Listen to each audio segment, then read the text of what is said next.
বানাতে চাইলাম কি আর দেখেন হয়ে গেল কি। তো যাই হোক, ইউটিউব দেখে দেখে ভাবলাম যে বাসায় মুড়ি আছে, চিনি আছে, তো চিনি দিয়ে আর কি মুড়ি দিয়ে মুড়ির মোয়া বানিয়ে ফেলি। আমার আবার মোয়া খেতে খুবই ভালো লাগে, বিশেষ করে মিষ্টি জাতীয় খাবার হলে তো সব কিছুই ভালো লাগে।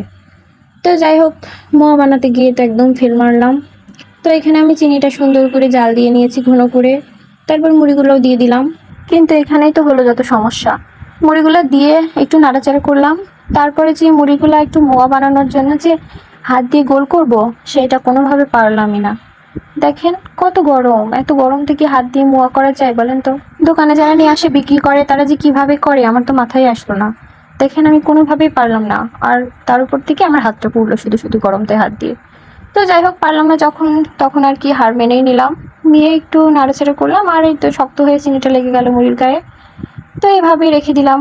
একটা গ্রামের ভাষায় একটা প্রবাদ আছে না, নেইমার থেকে কানামা ভালো।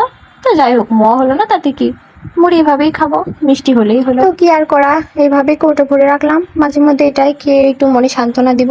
আজকে ভিডিওটা এখানেই শেষ করছি। চাইলে আপনারাও এইভাবে বানিয়ে দেখবেন, ট্রাই করবেন। আল্লাহ হাফেজ।